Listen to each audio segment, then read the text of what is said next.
All right, guys, well, let's go ahead and get into it. First of all, I mean, to call this game hard fought is pretty obvious, but came out with the W. How much of the other close games leading into this one kind of help you guys stay right to get this W today? I mean, like you said, this is not our first close game, so, just being in those situations, definitely helps us. And Coach Dawkins, he's not scheduling teams that he knows that, we could beat by a lot. He's trying to, challenge us, and, it shows. CJ, last time I talked to you was after the FSU game, and you had critiqued yourself that you didn't get enough rebounds on that particular night as an oversized guard. See you coming out with the group in overtime. That's kind of a smaller group, but still, enough size compared to what they had. You had 6 rebounds tonight. You've been grabbing the board since then. How much do you think that part of your role was an impact in the overtime there? It was a much needed impact. Our coaches given us a lot, about not having other teams think that they can just come and do whatever they want to us. So, as one of the bigger guards, when Taylor boxes his man out, I gotta go in there and get the rebound. And by any means, we can't let them get it. So if it's a foul or, if it's me in a one-on-one, I gotta get it by any means. Free throws were obviously a big story in the game tonight for both sides. Your reaction says everything, CJ. But from your perspective, and I'd like something from both of you on this. If you're seeing a team that gets to the line a lot, but they just keep knocking them down, like what's kind of the reaction you have in your mind, and then what is it you kind of have to do to combat that with your game to keep your crew in the game? I mean, we just got to play our defense without fouling, because it's really the free throws that really kept them in the game with us and let it go to overtime.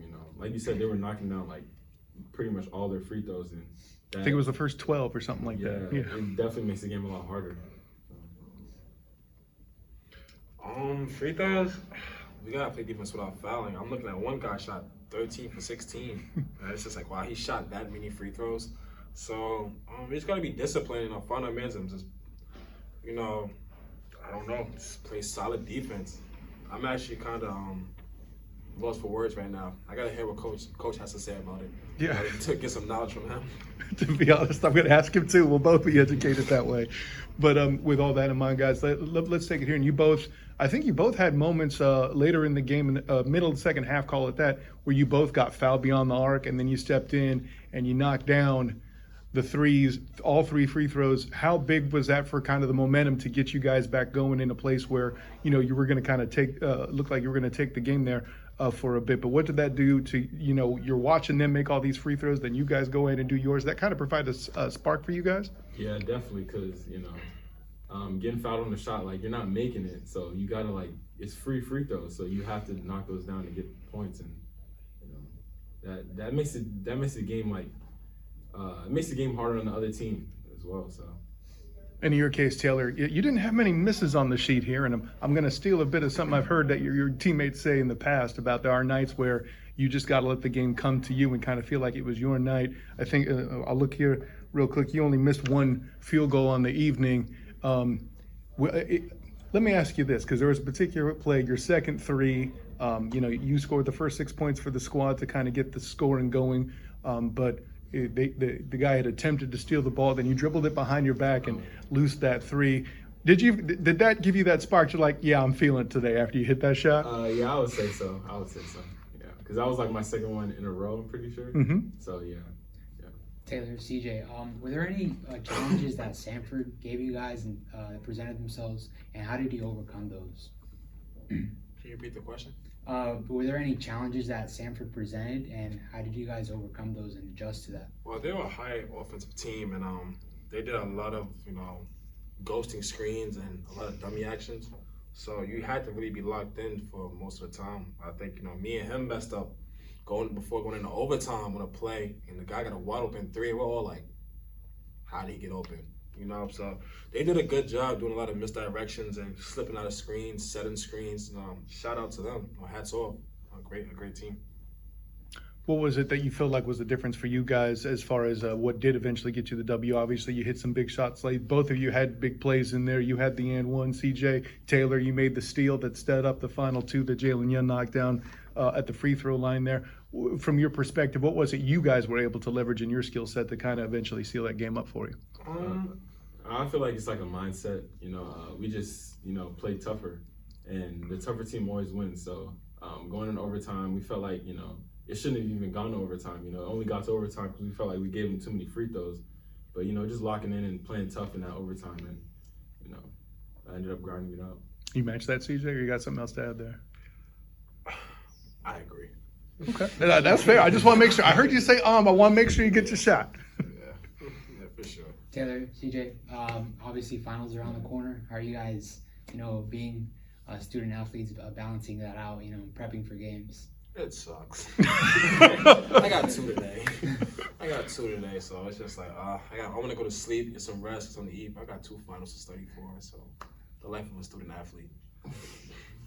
Yeah, I'd say for me, it's tough. But I'm seeing my tutor and stuff like that, trying to score good on these, so I don't really have to worry about stuff off the court. So yeah. And once again, speaking of guys who aren't in the room at the moment, Darius Johnson, of course, fouls out by a very interesting call, we shall say. And then so he's not available in overtime. Jalen Young comes in. You really see him kind of lead the group, running the point, doing what he does, making the 2 crucial free throws at the end. Kind of speak to the growth you've seen from Jalen Young to put him in position to handle it. Again, very clutch moment here tonight. Coach mentioned it today. His roles change every game, so he just steps up, man. The kid's a hooper. No matter what role we put him in, So especially for a young guy, Jalen's really important to this team, and we're only getting better. I've only known the guy for like 3 months.